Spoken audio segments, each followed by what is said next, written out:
So in this video, we're gonna be talking about grief and how to manage a lot of the emotions that come with it a little better. This can come in the form of shame, guilt. For me, it tends to be a lot of regret, which I've previously made a video on, but I do think this lesson will still be applicable to any sort of grieving emotion you might be having.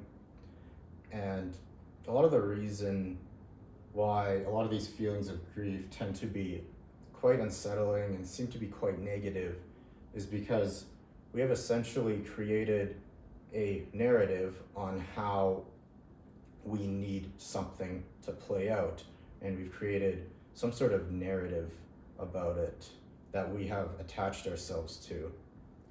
And when life doesn't go according to that narrative, then that's when we experience a lot of suffering. And an example of this would be maybe your significant other breaks up with you, and you know you've created this belief the whole time, or this narrative the whole time, that you need this person to be happy, this person, you need to be with this person essentially.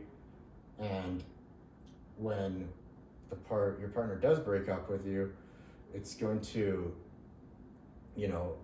be very hard, because you have essentially told yourself so many times that this person makes you happy and that you need this person so much. And now that you don't have this person, then it's going to be interpreted in a very negative way, because, well, you no longer have your source of happiness, and you are no longer with your person. And although any sort of breakup is going to be hard, I think the reason a lot of people stay trapped in those feelings of regret and ruminating is because they're too attached to whatever story or narrative they have created. And in order to basically get out of that and to help alleviate a lot of that suffering, is to try to see as many different ways that the situation could be interpreted, right? So your initial interpretation of the situation is, oh, I'm sad, this sucks, I'm not happy anymore. But another way to look at it would be, well, how do you know that by this relationship ending, that won't allow you for the opportunity to be in a way healthier relationship and to find someone who is a way better fit for you, right?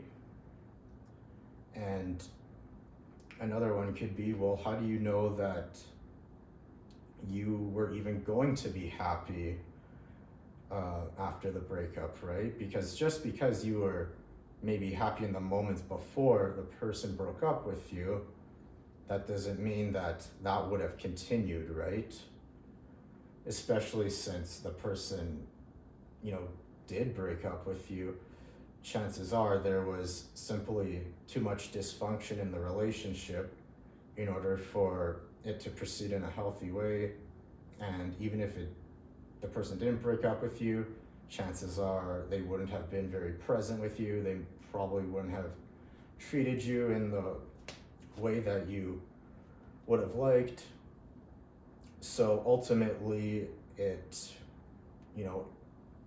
was not meant to be, right? So we need to be aware of these different narratives that we're kind of creating, right? Because if we really kind of look at them, we start to realize a lot of them are just simply false, right? Because by thinking that this person would have kept making you happy, that is simply just an assumption. That is not a fact, right? That is just basically an assumption you've made up. And same with you being you thinking that you can't be happy anymore now. Well, think about it, you were happy before this relationship, right? You didn't feel that need to be with this person before, right? So the only reason why you feel like you do need them now is because of that story or that narrative that you've built up and attached yourself to, right? So try to write down as many different ways as you can interpret the situation, because a lot of our suffering around feelings such as regret is assuming that we made the wrong choice, and it's assuming that things would have been better if it were this way.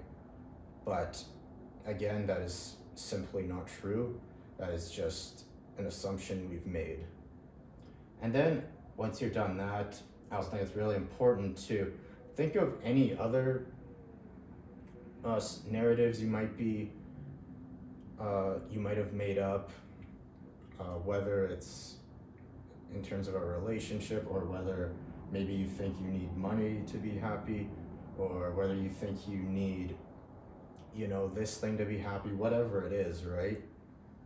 And once we're able to identify and find where this neediness is coming from, right? And we can kind of, not be so reliant on that thing for our happiness or to feel good. And if we can come to terms with, the fact that we may not always have this person, or we may not always have this amount of money, or whatever it is, then this can help prevent future suffering, right?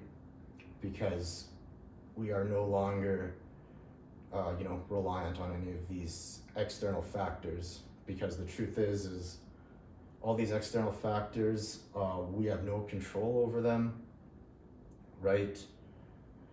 And the only way to truly be at peace with ourselves is to have that internal state of not needing anything to make us happy, and just to simply be happy on our own, right?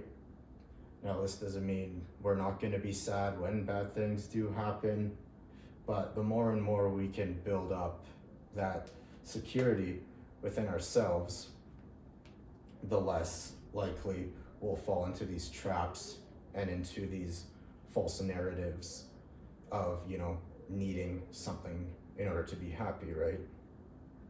So yeah, anyways, that's the video. I hope you guys found this useful, and I'll see you guys next time.